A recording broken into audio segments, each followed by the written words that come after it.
Welcome back. A grant signing ceremony for the Village Tourism Incorporated was held on Thursday at NTN Studios, signaling a promising money-making opportunity for locals in rural communities in St. Lucia.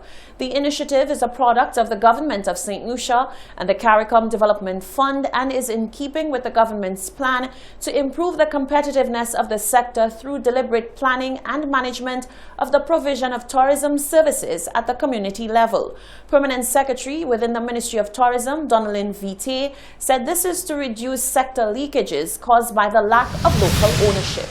For many years, the Ministry of Tourism has had at its fore the objective to ensure local inclusion, inclusiveness, and ownership of the tourism sector. And we know one of the major ways to own the tourism sector is to own accommodation and to own places that visitors eat, which is food and beverage. So I say so and I see smiles from our head table because, yes, it's a long journey. And for us, although we have been dominated by the formal sector in terms of accommodation, this has really been cemented by the very good brands that we have on island. And with that branding, village tourism is the answer for us to ensure local communication, local ownership, by ensuring brand development and using a brand that has international reach, like some of the brands we have in St. Lucia. And so it will seek to develop this brand that will be able to galvanize many St. Lucians coming on, not having that much of an arduous task to be able to market the accommodation product. The Chief Executive Officer of the Caribbean Development Fund said the grant will allow the CDF to create a roadmap towards mobilizing resources from other partners. As was mentioned, while of course it is a novel idea and a very exciting idea to have entrepreneurs and communities develop tourism products and services to offer guests, you need to ensure that the quality of the product in the communities themselves is up to mark. So which is why I think the infrastructure development component of the grant facility is critical for us to get going as quickly as possible. So this grant is going to allow us to address critical infrastructure upgrades in the disadvantaged communities that have been targeted, as well as improve service excellence, because there's also a human capacity development component of the grant. Meanwhile, Tourism Minister Dominic Fede said the signing was a momentous occasion for him, especially as he has served in the tourism industry for over 2 decades. I've never really seen anything like this. The reports suggest in the social economic review that the banks have lots of liquidity, that the numbers are growing in terms of the liquidity in the banks, but the credit that they give is actually declining. So that tells you that monies are not being lent to businesses, to private individuals. There's a tight fist for money at the moment. What this does is that it gives institutions like the St. Lucia Development Bank greater flexibility and a greater liberal terms to be able to lend monies to small tourism businesses. The Village Tourism Incorporated intends to foster enterprise development in villages whilst offering unique community-based experiences to visitors. The Rotary Satellite Club of St. Lucia took on the task of renovating bathrooms and a kitchen at the Mondador Government Combined School. The organization explained that it has adopted the school and is on a mission to make it more conducive to learning. Genevieve Gonzague has more.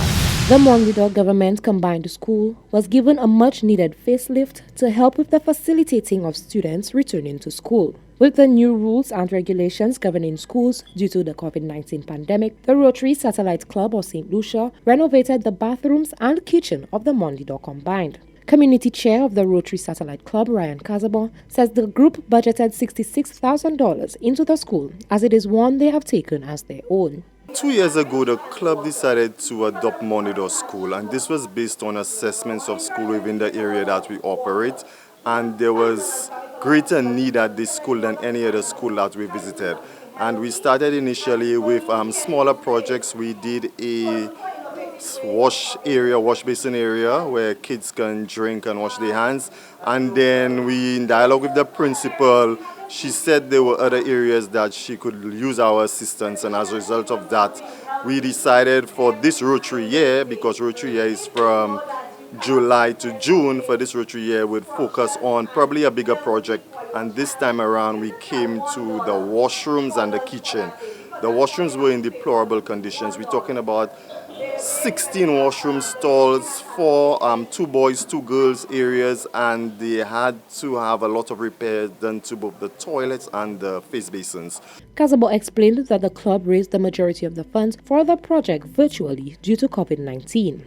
He says videos were created and then sent to corporate and private institutions. The principal of the school, Jacinta August, says the initiative undertaken by Rotary came at the best time, and she believes her school is ready for the official reopening on Monday. Facilities was not the best, so after they examined the place, they agreed immediately to help us. So they have done wonders. I know the children it will be difficult to keep the children out of the washrooms after they come and see what Rotary has done. So I'm very, very grateful for that. There are little things that have to happen around the school, and I know for sure that things will happen. We had our 2 parents came in to volunteer to do the painting, which I'm eternally grateful. The school is ready.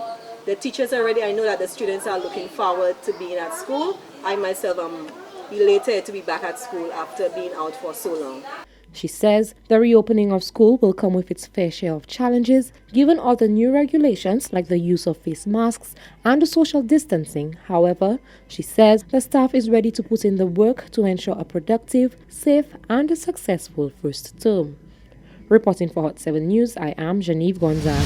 The Ministry of Tourism, through the OECS Regional Tourism Competitiveness Project, hosted a handing over ceremony for the presentation of X-ray baggage scanners to the Customs Department for use at the ferry terminal. More in this report. The days of smuggling illegal items into the country through the ferry terminal in Castries are numbered now that the Customs Department is sporting brand new X-ray baggage scanners. The equipment was handed over to the department during a ceremony hosted by the Ministry of Tourism through the OECS Regional Tourism Competitiveness Project on Thursday morning. The scanners will be used as an essential tool to inspect the baggage of constantly increasing numbers of customers streaming into the country on a daily basis. Permanent Secretary within the Ministry of Tourism, Donalyn Vite, said the donation is much appreciated, as it is a tool that will surely upgrade the department in an ever-evolving sector. Over the past 2 years, there's been significant upgrade in the product at the ferry terminal. But of course, we know with regards to the physical upgrade, there must be a level of infrastructural upgrade to support that with ICT. Customs, they're very dear to our heart as officers of the government service. And we know the sort of strife they've been under at this ferry terminal with the volume of baggage that normally comes with the visitors and our returning nationals, and how they've been able to process. Out of our OECS Regional Tourism Competitiveness Project, one of the things for the ministry was to critically assess within the services that are provided within the Castries Basin especially, how we could improve those services and at the same time maintain customer satisfaction at the fore. So for us, working with Customs, it was a no-brainer to identify the needs of the ferry terminal and to be able to upgrade it with the infrastructure, the technology that is required to support the human resources already given by government. Acting Comptroller of Customs Peter Chico accepted the donation on behalf of the department. He expressed gratitude and said it was a long-standing request that was finally answered. I know the St. Lucia Customs and Excise Department has been calling for scanners and non-intrusive technology equipment for quite some time, particularly when it relates to the examination of passengers and passenger baggage.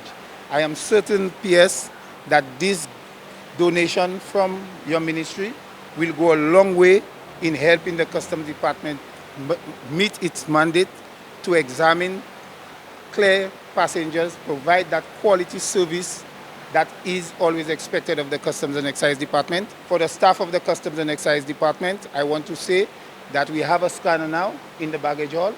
So I'm hoping that we use this scanner to the fullest of its potential, because we know we have a serious problem with the importation of firearms. We see firearms, we have heard all the reports about incoming firearms and contraband through the ports. So at least this will help to address part of that problem. Chico said he is looking forward to the continued partnership with the ministry. Reporting for Hot 7 News, I am Rochelle Gonzalez. This is the Hot 7 TV Nightly News. Stay with us. Sports and weather are coming up after the break.